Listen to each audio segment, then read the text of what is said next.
This isn't getting anywhere near the same amount of oxygen in the news cycle as the net neutrality story, but it certainly should be. The National Labor Relations Board (NLRB), under the tenure of Barack Obama, was busy handing out all sorts of goodies to the unions which finance most Democratic political campaigns. One particular burr under the collective, conservative saddle was a new reinterpretation of rules regarding the obligations of larger corporations who authorize the operation of franchises under their name. I wrote about this back in 2015 when the rule was originally finalized, and it was a deplorable situation. The NLRB was basically trying to hold parent companies responsible for acting as the HR departments for all of their privately owned and managed franchises and subcontractors.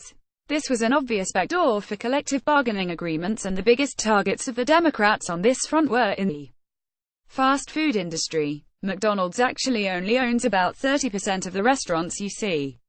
The rest are franchised. Now, with some new, Trump-appointed blood at the NLRB, that rule has been reversed. NLRB website in a 32-decision link is external. The National Labor Relations Board today overruled the board's 2015 decision in Browning-Ferris Industries, 362 NLRB number 186. 2015, Browning-Ferris, and returned to the pre-Browning-Ferris standard that governed joint employer liability.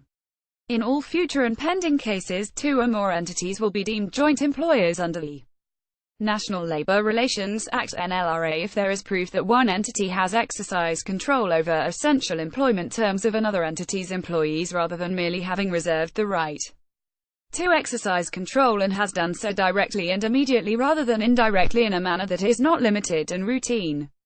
This sounds like some dry legalese which could put some readers into a coma, but the distinction being drawn here is important.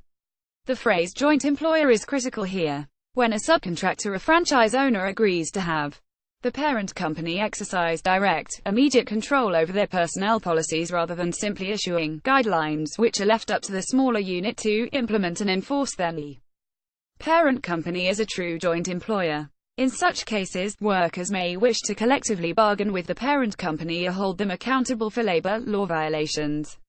But when the subcontractors are left to manage their own HR affairs, or the franchise owner is basically just renting out the brand name of the company, those conditions do not and should not apply. The NLRB has now wisely conceded this point.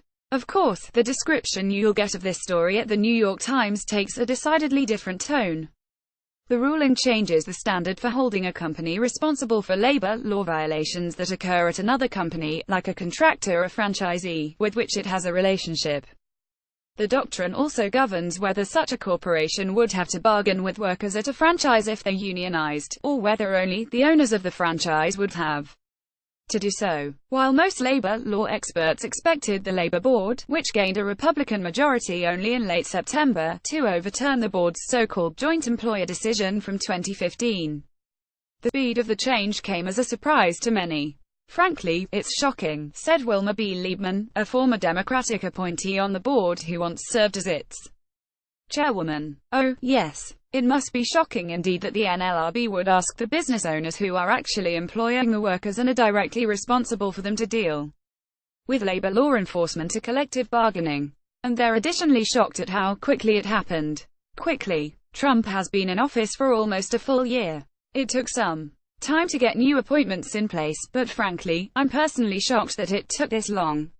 As I mentioned above, this distortion of the rules under the Obama administration was primarily a sop to the unions who have been trying to go after the fast food industry for decades. In 2014, the NLRB sanctioned McDonald's for the actions of a few franchises who they claimed had punished people who protested fast food restaurants. This effort later morphed into the Fight for 15 movement, which has always targeted McDonald's and the other big fast food chains. It's also why they're now moving more and more to automation and simply eliminating jobs.